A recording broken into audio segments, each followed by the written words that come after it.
둘 간통죄로 엮어놓읍시다.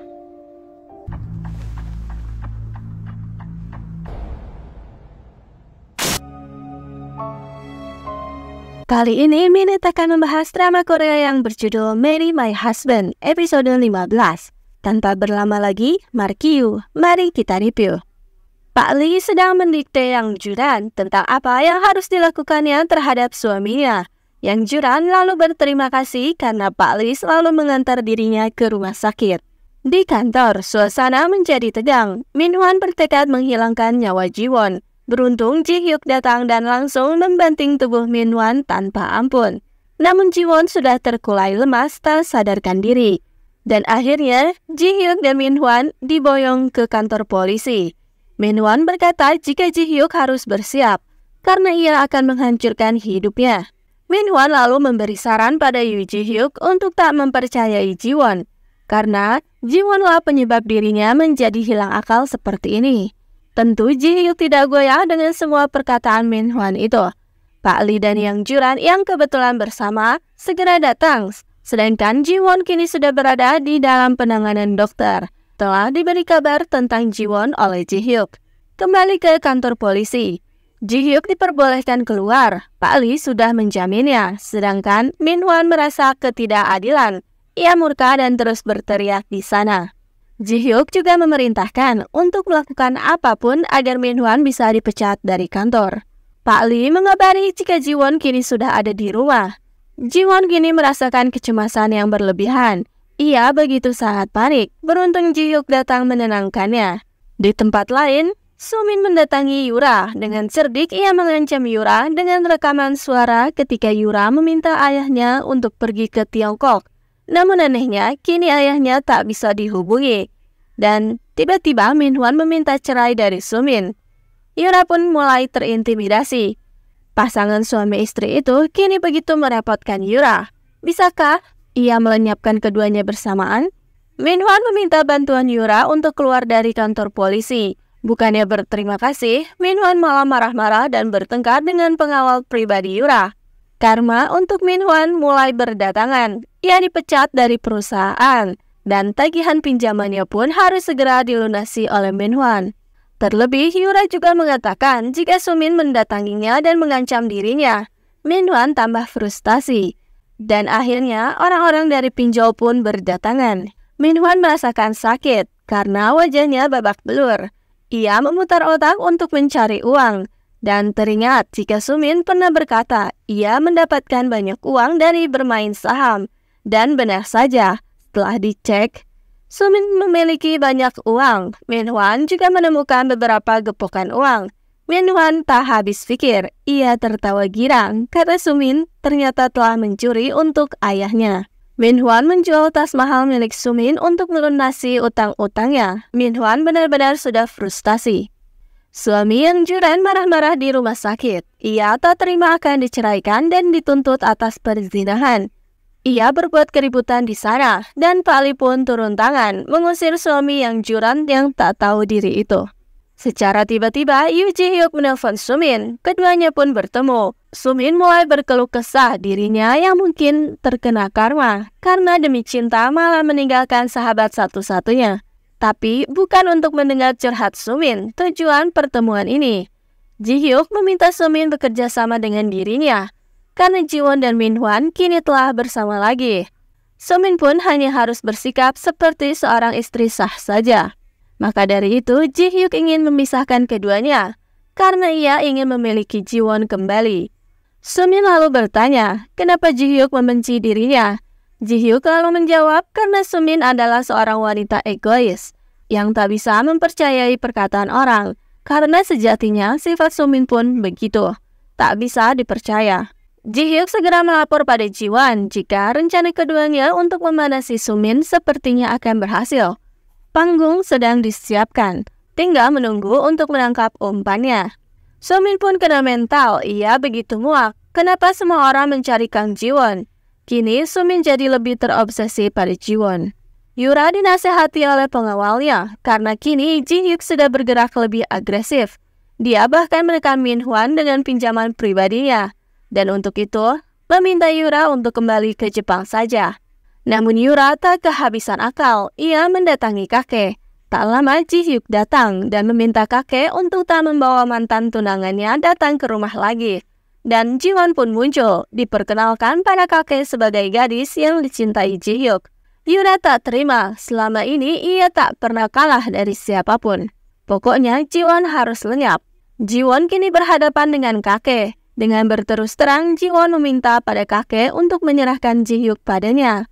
Padahal sebenarnya kakek sudah mengisyaratkan tak memberi restu pada hubungan keduanya dan meminta Ji-won untuk mundur. Namun Ji-won tak gentar. Ia berkata, jika dirinya memiliki banyak kekurangan, begitu juga dengan Ji-hyuk.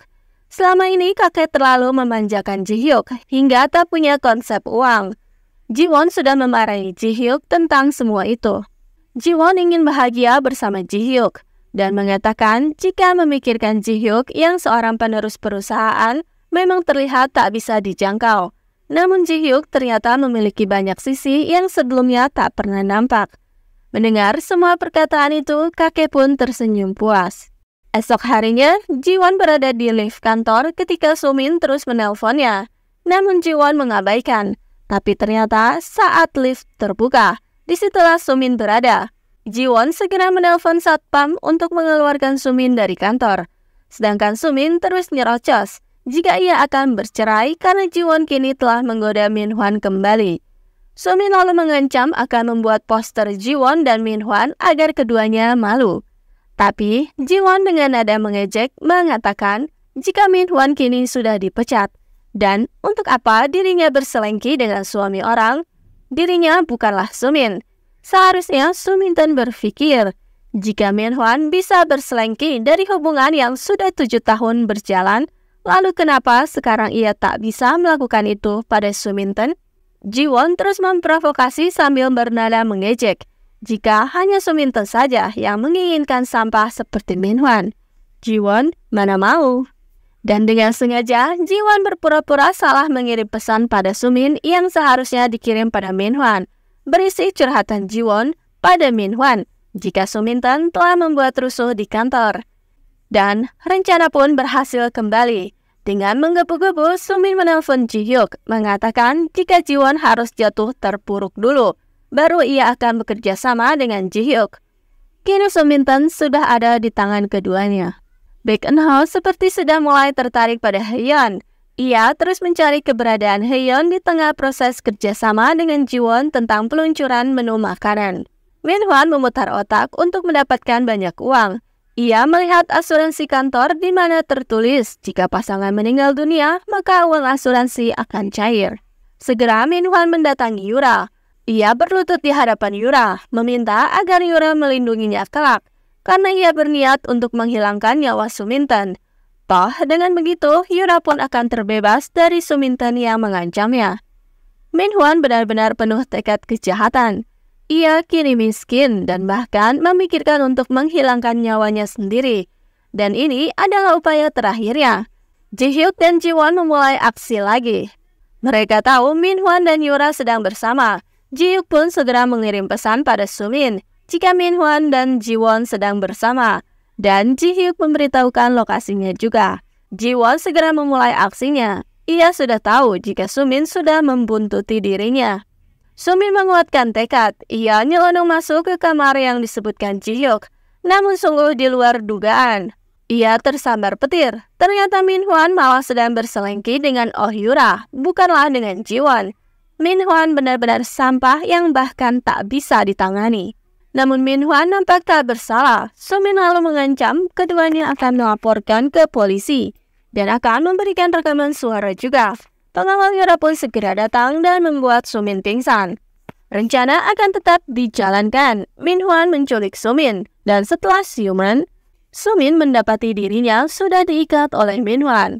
Min-hwan mengatakan jika salah satu dari mereka harus tiada. Min-hwan juga sudah menguras uang milik Sumin, juga menjual tas pemberian Ji-won.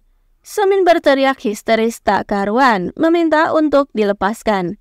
Di tempat lain, Yura meminta pengawalnya untuk membereskan masalah Sumin. Buatlah berita tentang penghilangan nyawa Sumin oleh Min-hwan dan pastikan namanya tak disangkut pautkan. Sedangkan Pak Lee memberi kabar jika CCTV bukti perselingkuhan dari suami yang curang tiba-tiba pulih begitu saja, maka bisa dipastikan perceraian keduanya akan mulus tanpa hambatan. Kembali ke pasangan Dakjal. Min Hwan keluar rumah untuk memutuskan selanggas agar terjadi kebocoran.